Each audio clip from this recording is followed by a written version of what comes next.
Chapter 6. With Syria gone and my tapestry done, the rest of summer lumbered by. Lessons with my tutors resumed. The lectures on history, protocol, and language were tiresome, but I preferred them to sewing. I preferred anything to sewing. Whenever I could, I made excuses to avoid my lessons. Harmless little lies, like telling my tutors that Andahai needed my help selecting a gift for his betrothed, or telling the high priests that I couldn't pay my respects to the gods that afternoon because Hasho was ill and needed me to make him soup. But the truth was, my brothers were always busy, and no one ever asked for me. Not even Rakama. For once I didn't mind, and I used my precious free time to spy on my stepmother. After weeks of shadowing her, of sending Kiki to spy, all I'd learned was her palace routine. And what a monotonous routine it was. Breakfast with my father, then morning prayers, then a visit to her garden, where she fed her snakes and watered the chrysanthemums and swept the fallen wisteria petals. Then, worst of all, she sewed for hours without end. With a frustrated sigh, I flung a pebble into the sacred lake and watched the water ripple, then still. I sat and sank my ankles into the lake. She can't be a sorceress, Kiki, I told my bird. Rakama has always hated magic. Hated was an understatement, though I had never dwelled on why. Most people in Kyoto hated magic. But Rakama's mysterious past did invite plenty of outlandish rumors about where she had come from, how she had met father, and how she'd gotten her scar. Her fondness for snakes certainly didn't help the speculation. Once, a minister had tried to convince father that Rakama was a demon worshipper, one of those heretical priestesses who came by the palace every year, throwing ashes at the gates and chanting nonsense about dark magic returning to Kyoto. Father had exiled the minister and banned the priestesses from Jindara, but now I couldn't help wondering. Could it be that Rakama hated magic because she was hiding her own? I frowned. She would have shown it by now. Siriu has to be wrong. Try again tomorrow, suggested Kiki. The dragon said she keeps her powers hidden. He also said to practice my magic, I retorted. Every hour I waste spying on her is a missed opportunity to improve my skills. So is every minute you waste complaining, quipped Kiki, my unlikely voice of reason. I let out another sigh, but the bird had a point. Ripen, I said to a budding berry, and it became plump enough that a kitebird dove to snatch it from my hand. Skip, I commanded a stone, and it hopped across the lake until it was far from sight.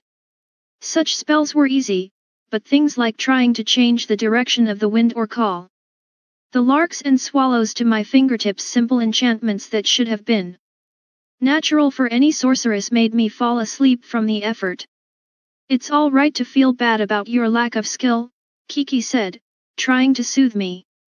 Her sense of empathy was still a ways from being fine-tuned. At least you can do something, unlike everyone else in Kyoto. Except Rakama. I flicked my fingertips into the lake, trying to make a tidal wave like Siriu had, but the water barely rippled.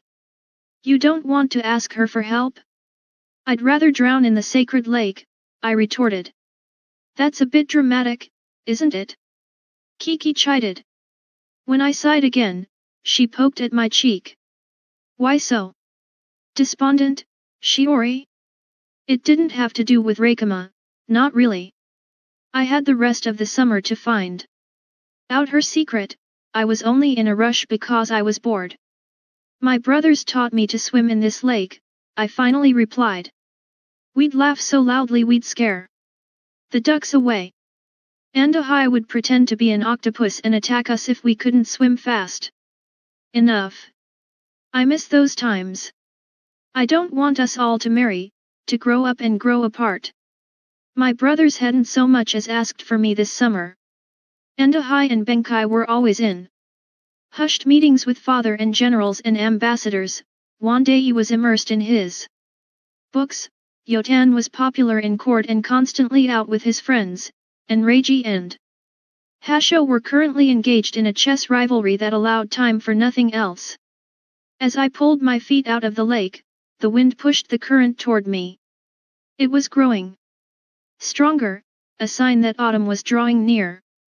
I raised my arms, basking in the rush of cool air as it slipped into my sleeves. No matter how many joyful memories I conjured up, no matter how loudly I shouted, I could not get the wind to listen. How about that? Kiki suggested, pointing her wing at something floating in the lake. Why? Don't you tell the wind to blow it toward you? I squinted. What could that be, glittering under a raft of moss and seaweed? I scrambled along the shore and grabbed the longest branch I could find. Then I fished out the last thing I expected to see again. My sash! I exclaimed. It was the one I had worn when I jumped into the lake, the very one Reikama had asked me about. Its golden threads were soaked, the floral pattern was smeared with dirt, and the threads were tangled with moss, but it was otherwise intact. I wrung it out, my thoughts churning. After spying on Reikama for weeks, I was half convinced Sirio was out of his dragon mind for thinking she was a sorceress. At least I'd find out why she'd wanted this silly sash. Impulsiveness and curiosity, two of my fairest traits, had me bursting into her sewing room, waving it like a soldier's banner. Stepmother, I said, displaying the damp and crumpled sash. You wished to see this? Reikama barely looked up from her embroidery. Only because it was a gift from Lord Yuji. You've already offended one family, Shiori. Best not to insult another. She knotted her thread. Then snipped it with a pair of scissors. Have the maids clean it along with the rest of your things. I turned to leave, and I would have thought nothing more of the incident if not for the shadow that swept Reikama's face. Ever so subtly, a faint but unmistakable ring of gold flickered in her eyes. The next morning, my sash was missing. Her radiance wanted it, responded Gia when I asked. She was staring at the floor. Which was wise, considering that I was gaping at her in disbelief. So you gave it to her? I exclaimed. Gia hunched her shoulders, trembling like a mouse. And no, princess. Her radiance took it. Perhaps you'd like a red one. She held up a richly wrapped bundle. This just arrived. From Lord Yujie. I dashed off before she could finish. By now, I knew my stepmother's schedule by heart, and she'd be in her garden. Perfect, since I knew all the ways to slip inside unnoticed. I didn't venture deep, I was too daunted by the snakes. Sometimes I heard fathers, chancellors gossiping about them, how the vipers were poisonous, some of them so deadly that a touch could kill. The memory of their scales against my skin still made me shudder. Carefully, I toed off my slippers and held them under my arm as I waded into the shallowest part of Reikama's pond. There I hid under the rock bridge, crouching so long that my knees quivered, and the fish, thinking I was a lily pad, came to nibble at my toes. After what felt like an eternity, Reikama arrived. As soon as the guards closed the garden gate, she removed a ball of scarlet thread from within her robes. It looked almost like a red sun, except for the leaves clinging to its fibers. I expected her to start talking to the snakes lounging on the footbridge near the wisteria trees, as she always did, or tending to her prized plot of moon orchids, the picture of which she often embroidered on her fans and shawls. Instead, she lifted her skirts to her knees and raised the thread above her head. Take me to the tears of Emurien, she commanded. The ball trembled, emitting a wash of reddish light as it bounced out of her hand into the pond. Reikama waited at the edge of the pond. Its water had begun spinning furiously, parting to reveal a path at the center and a staircase below. Swiftly my stepmother descended. I started after her, but serpents hissed, dropping from the trees and rising to block me. Alarm washed over me, and I gasped, freezing mid-step. They were everywhere, some in dazzling colors I'd never seen before, turquoise and violet and sapphire. Others were black as night with scarlet stripes or ivory with brown speckles. But their fangs were all the same, curved like tiny daggers, their pupils menacing slivers. They surrounded me, the same way they had all those years ago. Shiori. Kiki called from the stairs. If you don't hurry, we'll lose her. The water was starting to rush back over the stairs, but I'd still have to cross the snakes. Lingering on them. Fear is just a game, Shiori, I reminded myself. You win by playing. I tugged my slippers back on and charged toward the stairs. More snakes dropped from the trees, plopping into the water, but I didn't look back. Darkness caved over me, and I followed the glimmer of light down the stairs until I emerged on the other side. It had to be magic that brought me out into the woods, far beyond the palace gardens. In fact, I couldn't even see the palace, only the holy mountains, so close they obscured the sky. If I was truly in one of the mountain forests, I was far from home indeed. But how I would get back was the least of my concerns. Kiki tore into the trees, her fragile paper wings dancing in an invisible gust of summer wind. Far ahead, I could see the ball of thread bouncing through the thickets, its brilliant light painting the trees red. I ran as fast as I could, following Reikama deeper and deeper into the forest until, abruptly, she stopped. Kiki bit my hair, pulling me behind a tree.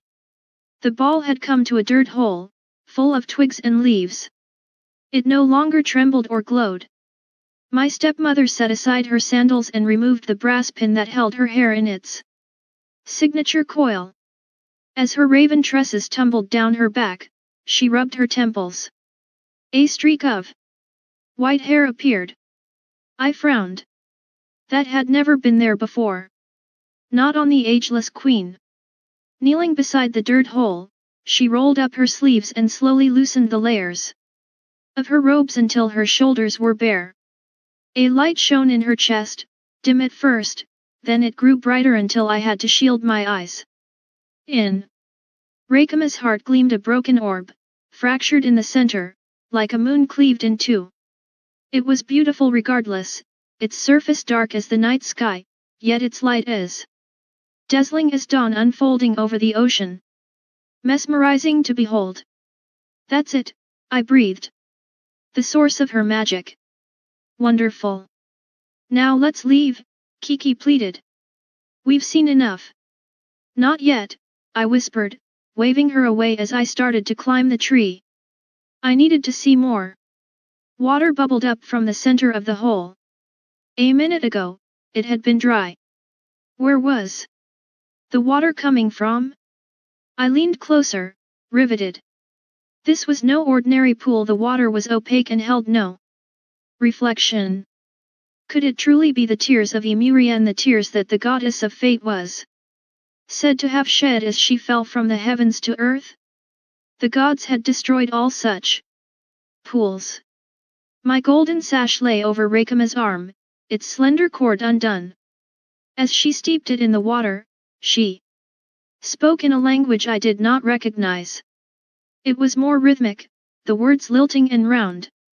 Her voice sounded gentler, and for some reason, that made goosebumps rise on my skin.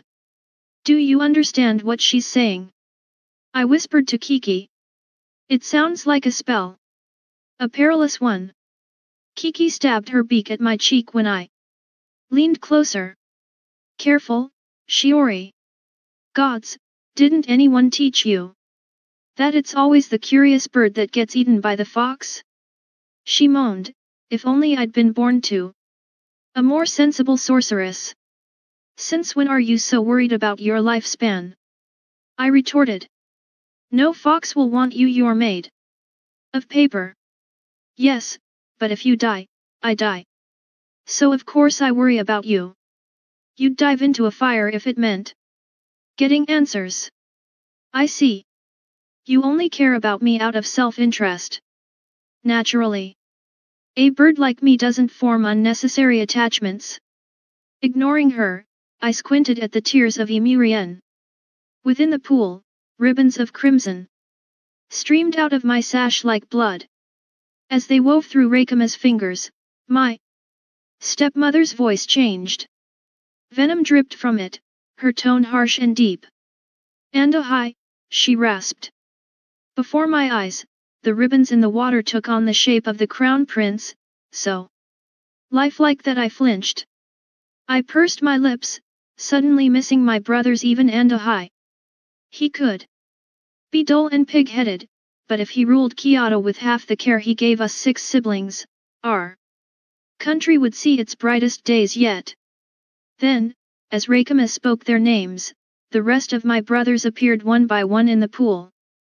Benkai. Tall and graceful, the brother I admired the most. He was the most patient of us, but that didn't mean he always listened. Reiji. He rarely smiled, and he spoke without thinking, not caring if his words stung. But if Hasho could put up with him, he couldn't be all bad.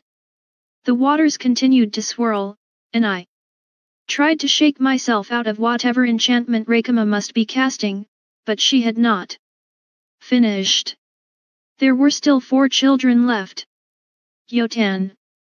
The brother I counted on to say my bowl was half full, not half empty. They. Brother who put cicada husks on my pillow to make me scream and spiked my tea with enough chili to make me cry, but who always made me laugh. Wandai. The quiet one, who loved books more than people and would bury himself in thought if Yotan didn't remind him to eat and sleep. His inventions were a sort of magic in themselves. Hasho. My confidant. The gentlest, though he liked to tease me. Who even the birds and butterflies trusted. Finally came my name. Shiori. I lurched out of my daze. The ribbons turned black, clouding the water in the pool. Serpents, 7 of them, more shadow than flesh, surfaced and swam to Reikama. Kiki shot back into my sleeve. Now, Shiori. We need to leave. Now. I heard my bird's warning, but I couldn't move. I was transfixed by the snakes. They slithered up my stepmother, climbing her back and draping themselves over her neck. Shiori, they whispered. Die, Shiori.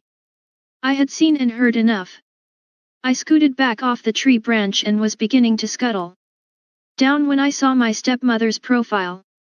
Her eyes were yellow as a serpent's, and in place of her smooth skin, scales glistened as white as winter's first snow. I gasped and, missing a hold, fell off the tree with a hard thud. Reikama spun. Who's there? She called, covering her heart with her hand. Show yourself. Demons take me. I dove into the bushes. The leaves browned and wilted under my fingers. Fear and nervousness making me unable to control my own magic. I dared not even breathe, but my heart pulsed wildly in my chest. Eternal cords, I prayed that it would not give me away. Show yourself. Reikama said again, standing. I hardly recognized her, with her hair swirling about her in an inky mass and her tongue flicking out of her mouth, thin and forked. My stepmother was no sorceress, she was a monster. In horror, I peeled away from my hiding place and began racing back. But an endless forest surrounded me. I didn't know which way was home. It didn't matter. So long as Reikama didn't find me. Someone grabbed my arm from behind. Shiori, my stepmother hissed. I was too shocked to struggle. The shadowy serpents over her shoulder had vanished. Her face had gone back to normal, too, but the ivory gleam of her scales still spun in my memory, making me dizzy. Kiki flew, slapping my stepmother with her wings, but Rakama batted her away with a powerful swing. Kiki! I cried as my bird disappeared from view. You shouldn't be here, Rakama said angrily. Look at me when I speak to you, Shiori. I glanced up into her eyes. They glowed in a way I'd never seen before. Luminous and gold, so mesmerizing I could not look away. Forget everything you've seen here. You are exhausted, it was all a dream. A wave of fatigue washed over me. My mouth stretched into a yawn, my vision swimming in and out. Then I stopped. Blinked. I wasn't tired. And I hadn't forgotten why I was here. My stepmother's lips dipped into a scowl. She grabbed my shoulder. Forget everything you've seen, she repeated, her voice deep and sonorous. The water in the pool behind us rippled as she spoke. Forget it and never speak of it. No, I whispered. No, let me go. Let me go. I wrestled out of her hold, managing only a few steps before she caught me again. Her strength, like her speed, shocked me. She easily lifted me off my feet, her long nails wrapping around my sleeves. She held me up until my brown eyes were level with her yellow ones, and I screamed. Kiki returned, diving to bite my stepmother's cheek. A scarlet gash pierced Rakama's skin. As she yelled out, I scrambled away, grabbing the ball of thread from her hand at the last second. I ran from the forest. I'd seen all I needed to. My father had married a demon.